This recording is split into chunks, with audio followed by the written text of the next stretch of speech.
महापुरुषों ने 7 सूत्र बताए हैं। पहला है, ये सब में होना चाहिए, चाहे वो गृहस्थ हो चाहे विरक्त। भोगों में वैराग्य की स्थिति, अगर ये नहीं तो यहीं से सब फेल है। भोगों से वैराग्य, बहुत यही पहले ही सूत्र में सब ढेर हो जाते हैं। भक्ति, ज्ञान, अष्टांग योग, कर्म योग, जितने भी योग हैं ये सब वैराग्य की नींव पर टिके हुए हैं। अगर वैराग्य नहीं है, परम पूज्य श्री सद्गुरुदेव भगवान के साथ गिरिराज जी की परिक्रमा लगा रहे थे, जब पूज्य पंडित गया प्रसाद जी की समाधि आई, बोले आओ चलो बैठते हैं। हाँ बैठे।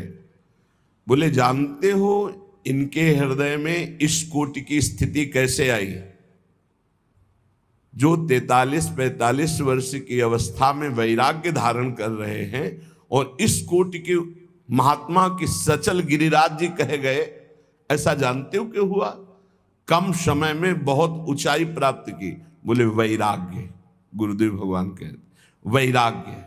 इस शब्द से तो अब तो किसी का परिचय ही नहीं लग रहा है। कोई बिरला वैराग्य शब्द से परिचय, नहीं तो वैराग्य का भी दिखावा दंभ हो रहा है। शुद्ध वैराग्य, भगवत प्राप्ति के मार्ग के उपासक को शुद्ध वैराग्य। वैराग्य किसी भी वस्तु, व्यक्ति, स्थान में जो भोग्य वस्तु है, हमारे अंदर भोग वृत्ति ही ना रह जाए उसे वैराग्य कहते हैं। भोगने की इच्छा ही ना रह जाए उसे वैराग्य। और ये होता है निज सुख बिन मन होई की थीरा।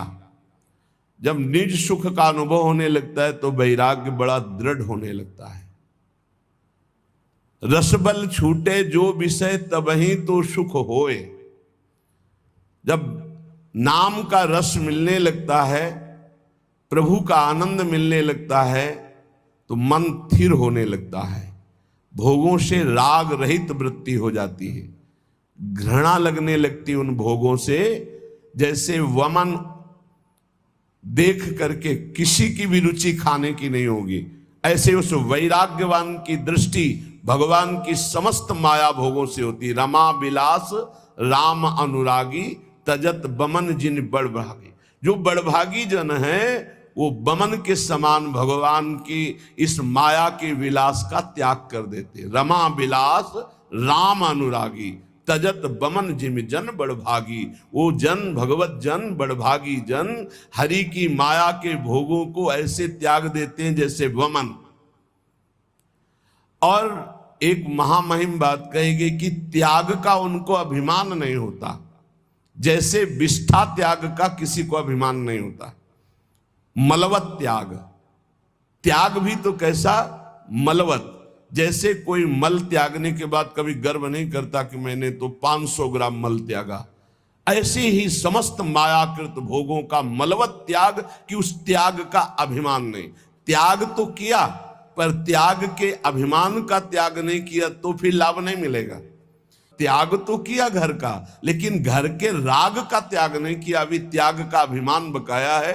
वो भगवान जब कृपा करेंगे तब वो नष्ट होगा। जब तक वो नष्ट नहीं होगा तब तक अनुराग या भगवत मार्ग में आगे नहीं बढ़ सकते।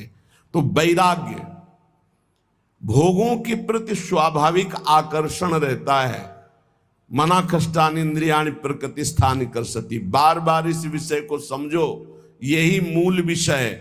भगवत प्राप्ति कठिन है, यही विषय कठिन दिखाता है। अगर भोगों के राग का त्याग हो जाए तो भगवत प्राप्ति कठिन नहीं है, कठिन है भोगों के राग का त्याग करना। तो ये पहला सूत्र है, भोगों में वैराग्य की दृढ़ भावना होना। जो भोग भगवत विमुख करने वाला है उससे दृढ़ वैराग्य। इतना प्रार्थना समझ लीजिए कि शास्त्र विरुद्ध आचरण करने वाला बहुत पछताएगा, बहुत जलेगा, बहुत दलदल में फंस जाएगा। कभी शास्त्र की आज्ञा का उल्लंघन मत करो, कभी गुरुजन संत जनों की आज्ञा को हल्के में मत लो। अगर जिन्होंने हल्के में लिया वो फंस गए और परम पद से दूर हो गए। माना कि तुम 4 धनियों को रिझा करके करोड़पति कहला सकते हो, माना कि तुम्हारे पास बहुत वैभव हो सकता है, लेकिन प्रियालाल की प्राप्ति नहीं कर सकते। जो शास्त्र और संत और गुरुजनों के वचनों की अवहेलना करते, हल्के में लेते हैं, वो इस माया से पार नहीं। हल्के अरे तो बोलते ही रहते हैं और अपने मन की लगा के करते हो, जरूर फेल हो जाते हैं एक दिन। देख लेना, समय आने पर देख लेना, हमारे शब्दों को देख लेना कि आप ऐसे दलदल में फंसेंगे, आप ऐसी अशांति में फंसेंगे, आप ऐसे मोह राग में फंस जाएंगे जिससे प्रियालाल छूट जाएंगे, जिनके लिए आप चले। इसीलिए जानबूझकर सर्वस्व का त्याग किया जाता है प्रभु के लिए। अपने संपूर्ण ममत्व को, अपने संपूर्ण अहम को जब प्रभु के चरणों में समर्पित कर देते, तब दृढ़ भक्ति होती है। इसलिए भोगों में दृढ़ वैराग्य की भावना, ये नींव है परमार्थ की। और यही पहली सीढ़ी से लाखों फिसल जाते हैं, फिर बैलेंस बना के चलते हैं। किसी भी तरह जीना है बस, अब वो उद्देश्य नहीं रहा भगवत प्राप्ति, भगवत प्रेम, वो उत्साह नहीं रहा निरंतर भगवत भजन का। दूसरा बहुत सुंदर ये 7 सूत्र हैं। कुविचार, कुकर्म और कुसंग, इनका त्याग हो जाना चाहिए। कस्तरति कस्तरति मायाम यह संगास त्यजति। बोले कौन तरता है, कौन तरता है माया से? बोले यह संगास त्यजति, जो संग का त्याग कर देता है। संग बहुत जहर है, बहुत जहर है। अगर आप समझ पाओ तो, हमारी बात को पकड़ लोगे तो कभी दुखी नहीं रहोगे, सदैव सुखी रहोगे। भगवत भाव से संग करो।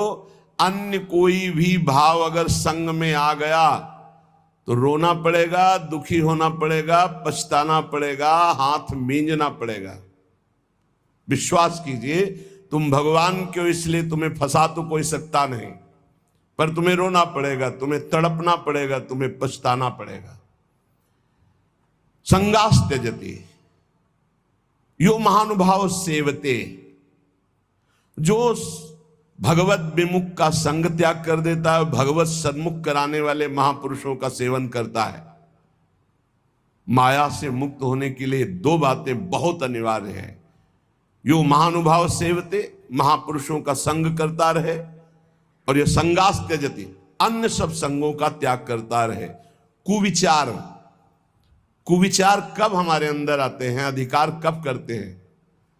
एक तो पूर्व कर्मों के अनुसार कुविचार होते हैं। जैसे बचपन से कुछ आदतें ऐसी गंदी होती हैं जिनको हमने कहीं सीखा नहीं, पढ़ा नहीं, दिखाया नहीं गया, सुनाया नहीं गया, पर वो अंदर से है और वो भजन के द्वारा मिटती है, नहीं तो पूरे जीवन और अन्य जन्मों में भी बनी रहती है, क्योंकि पूर्व गलत किए हुए कर्म का संस्कार जीव के अंदर रहता है।